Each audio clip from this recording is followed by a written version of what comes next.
Welcome to the P's and Q's podcast. I'm your host, Quinay Foray.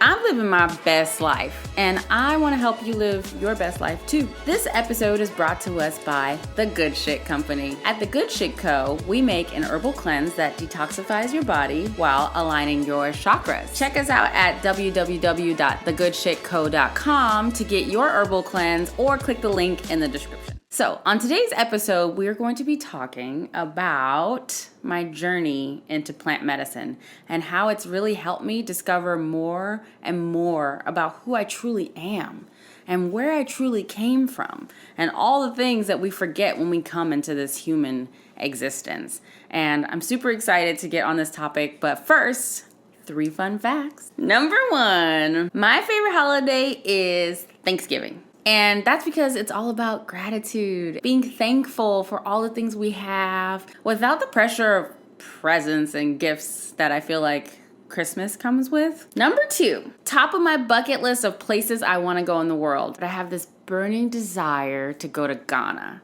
And for some reason, my soul has history there or is connected to that place because every time I see it, I feel so connected, like there's something I need to discover, so I need to go there. Number 3, my 3 favorite movies: Avatar, Forrest Gump, Coming to America, classic. Let's get into the episode. My journey into plant medicine. Growing up here in LA, I'm a Cali girl, West Coast. We have access to so much plant medicine and things from the earth, and I've heard about so many things since I was a young person, in college, like, oh, you want to take some mushrooms, really recreationally. And I tried them, but not enough to ever do anything medicinal with it, just playing around. Obviously, ganja, we do that. But I'd never really had a true experience into plant medicine, like a medicinal healing experience. And a friend of mine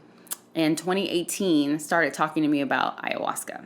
And there's a thing that they say about ayahuasca.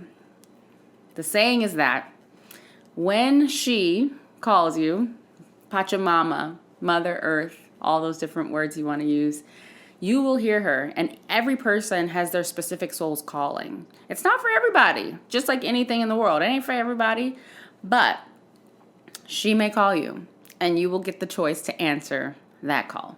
And then in 2019, around November, I got the call. And what it sounded like to me was just like a really gentle, almost like a singing voice in my soul that said, "It's time. You are going to go on an ayahuasca journey." I was like, "What? Lady, who are you talking to? What are you even talking about? When am I going on this journey to speak of?" In December of 2019, and I'm thinking, that is literally a couple of weeks away. This is a month away. How am I going to blah, blah, blah, blah, blah, blah? How is this all going to unfold? Sure enough, all the path was laid in front of me, and all I had to do was walk on it, and it all came to be. And one of the things that I knew for certain was that when I did go down that path, I wanted it to be in its native environment. I truly believe that being close to the origin of the plant, where it has grown, where it has roots, where it has healed so many is vital to the true experience. That is just my personal opinion. And ayahuasca naturally grows in the Amazon basin. So South America, all of those countries. And I chose Peru. I started looking at retreat centers online, reading reviews. I'm a big review person. Like, I'm a Yelper. I found a place in Iquitos, and I'm probably saying that completely wrong. And it was a rustic looking place. However, it had really good reviews, and it had a really good intention in their website and the way they presented the medicine and their intention on how they want people to heal and how many people they've got a chance to impact and work with. And that was really important to me. However, y'all know your girl's a little, have high standards and things. And I looked at this place and I thought, oh, this could be great though. I could push myself out of my comfort zone. I mean, I'm telling you, like, I don't even think there was like a lot of running water going on here. Like real rustic, like huts. I just told myself I could do that. I can do that. And I reached out to this place and I tried to make a reservation, and I'm a big communication person, and their communication style just didn't gel. I was like, oh no, baby, this is not going to work. This will never work. And the very next place that I found, when I reached out to them, they had the date that I wanted already ready. And I said, this is it. This is the place. I mean, it literally just fell right into place. And that place is called Etnica's. And they are based in Cusco in the Sacred Valley. I leave Los Angeles on my way to Peru on December 27th, 2019. No more than 1 month and 1 day after I got the call. And fortunately, one of my friends, the friend who brought it up in 2019, just so happened to be available. Just so happened to want to go do the same exact thing. So we journeyed together. So before we arrived, we had to send in our medical paperwork from our doctor to pre-clear us of any conditions, psychological or physical, that might inhibit the experience or endanger ourselves or anyone else. Also, Cusco has an extremely high elevation. It is in the mountains, and people often get altitude sickness. So they recommend that you arrive early so that you get acclimated to the altitude before you go into your ceremony. Everywhere you go in that area, you see this inking cross. And it's a huge representative of the heavens, the earth, and the underworld. And in the middle, there's a circle.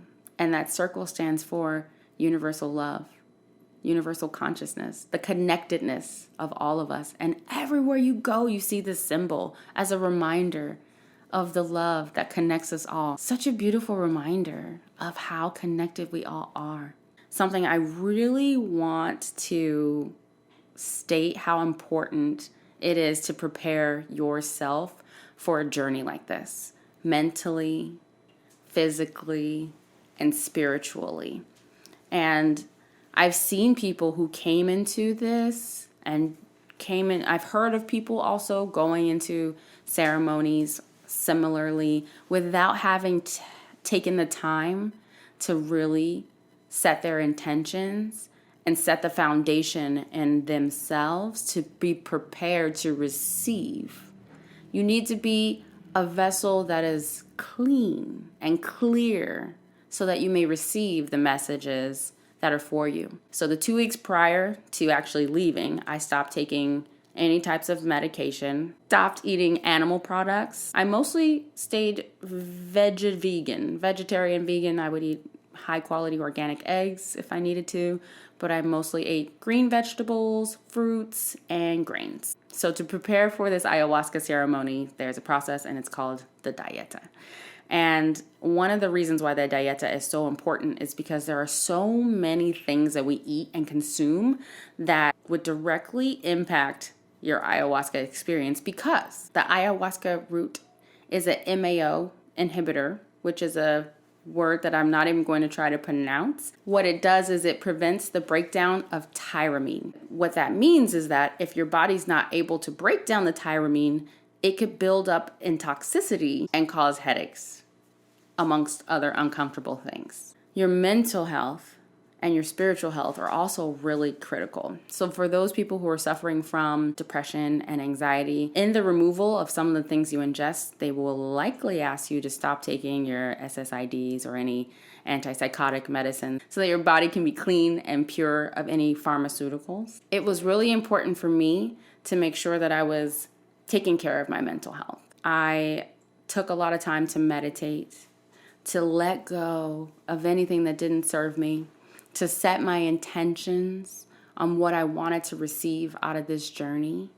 And one of the prayers that I prayed every single day was this: I surrender to the divine wisdom of the universe. I ask you to guide me and guide my steps and protect me. I ask you to show me the best way that I can be of service to humanity in this lifetime.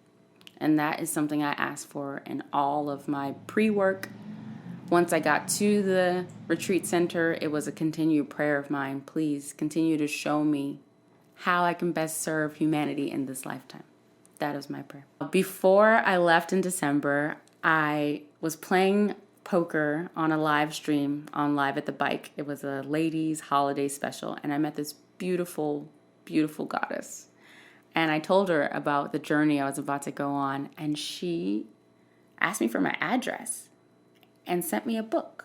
And the book is called How to Change Your Mind. Reading that book really helped me understand what to do in certain scenarios, how to look at things, how to approach it. And there's this one sentence that really helped me. You hear about these experiences people have, and they're having bad trips, or it's scary, or there's snakes or skeletons or whatnot. And obviously, not knowing what to expect, I didn't want to get scared either. And there's a line in the book that was so profound to me. And it said that if you see something that scares you, run towards it. Don't run away from it. It's there to teach you something. It's there to show you something. It cannot hurt you. And I'm paraphrasing, but that's what it meant to me. And that was really helpful for me, knowing that whatever I do encounter is for my good. It's there to grow me. Here we are, December 31st, 2019, in a little van, making our way to the Sacred Valley to go to the Etnica's Retreat Center. And before every ceremony, we have a meditation. And the meditation is all about giving love and receiving love. Giving love and receiving love.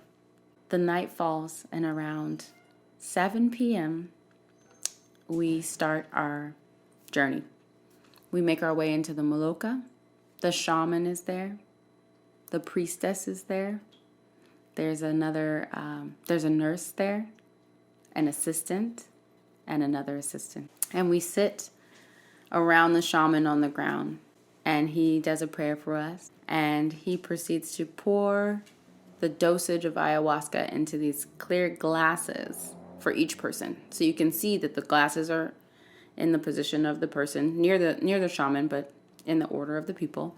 And by golly, I'll tell you, my dose was larger than everyone's. Before the ceremony, the shaman has conversations with the psychologist, with the doctor, with the nurse. And then he has his own meditation with us in that moment. And Spirit speaks to him. And we drink the ayahuasca. It kind of reminds me of prune juice, honestly. It's purplish in color, slightly thick in texture. Kind of tastes like prune juice. So we proceed to do our ayahuasca and drink it at the same time together. And then we sit in our areas and meditate. You know my prayer, and I meditated on my prayer. One of the side effects of drinking ayahuasca is the purge, or purgeta. And that basically means that at some point you're likely going to purge. And the way that the Incas see this is like purging not just of your physical things that you've eaten to like expel, but it's purging of like deep spiritual blocks, traumas, lifetimes of energy that we might hold on to in ourselves in this life that we've brought with us that we need to let go. And that did happen to me in my first ceremony. I vomited. That was my way of purging. I vomited one time. In my first ceremony, I feel like it was very much my mind trying to hold on to reality, trying to make sense of everything that was going on. And I was seeing like, a little bit of shapes and a little bit of this, but like really pretty present. And I think that was me not truly surrendering. But we're all a work in progress, aren't we? That ceremony lasted about 4 hours. So by 11, and they wanted us to finish it early because it is New Year's Eve and people were going to be doing fireworks, and they had already started, like dogs was barking, all that stuff. So we finished our ceremonies early. We get back into the house, and they have some lovely spread of fruit for us to nourish us, and we go to bed. New Year's Day 2020, I wake up in the Sacred Valley of Peru. And it was such a beautiful day. I was so blessed. I felt so grateful just to be on a journey like this that I didn't even know more than a month ago I was going to be on. So on this day, we make our way to a children's shelter in town. And these are disabled children with no homes And we spend several hours with them that day, giving them gifts, feeding them lunch, talking with them. And it gave so much positive energy going back to the retreat center that day to prepare for our second ceremony on the 1st of January, 2020. And again, we start with our pre-ceremony meditation, giving love, receiving love. I took some time to myself and just meditated on my intentions, my prayer. And again, we come back into the Maloka with the shaman, with the priestess, with the nurse, and the assistants, all the support we could ever need. And I picked a different location in the Maloka that day to sit. He poured us our ceremonial ayahuasca, and we drank it at the same time together. And in my second ceremony, I knew I had to let go. I had to surrender. I could not hold on any longer. And so I did. And I found myself on a planet with 3 moons. It was a purple planet. It was beautiful. This is the first time in my life in this life that I know of, that I started speaking light language. And I described it to my friend as like, I knew what I was saying. Everyone around me was like purging and suffering and hurting. And in my light language, I was speaking love to them. And I was creating these energy portals of love and sending it across the room to them. And then with the intention of helping them with their trauma and what they were going through and easing their suffering. And I felt so old. I felt like 1 billion years old. And I saw myself die 1 million times. Lifetime after lifetime after lifetime. Quick. Just in. I died so many times. And it was beautiful. I wasn't afraid. It was the most beautiful experience. And it was so profound. It was millions of them, all in the blink of an eye. And I felt my infinity, truly felt it, knowing that this life is a beautiful, grand gift, and there will be another. And it matters what I do here in this life right now. I have every reason in the world to go out and do everything I've ever wanted, and to live to my heart's content, and to shine as bright as I ever could, and to give everything I ever had, because it's infinite. It is an infinite gift, and it's mine to give to all of you. And that ceremony again lasted about 4.5 hours. We make our way back into the home, eat honeydew melon, which is my favorite melon, and get ready for the next day, which was our day off. We had a day of no ceremony, so January 2nd, no ceremony. So we went back into town to a homeless shelter for adults and served them lunch and got to talk with them and spend time with them. And my Spanish is okay. I'm studying, but it was nice to get to even put in the little work that I had together with my words to talk, because love is a universal language. We don't need words to express love. And then January 3rd was the last day of our ceremonies. We started with our meditation. We get into the malokas. We drink our ayahuasca. And this time, I'm fully surrendered. I'm just like, listen, let's go. Ether, where we at? And that's exactly where I go. I go to the ether. I have no name. I have no body. I have no face. I have no hands. I start to freak out. I'm like, Rodolfo! That was our assistant. I call him for Rodolfo. I can't see. Rodolfo! And he comes. I said, I don't know where I am. And he said, that's okay. You're doing great. Just keep going. I said, you sure, man? Because if I get too far out there, man, you're going to come get me. He said, don't worry, you're okay. I said, all right. But what that meant for me was another level of shedding this physical human construct that we've made up. I am not this name. I am not this body. And I'm okay with that. And I love it. And I'm truly grateful for all of these beautiful guiding lessons in this life, reminding me of where I truly came from, who I am. And that night, everyone starts leaving the Maloka. One by one, they're leaving, making their way out.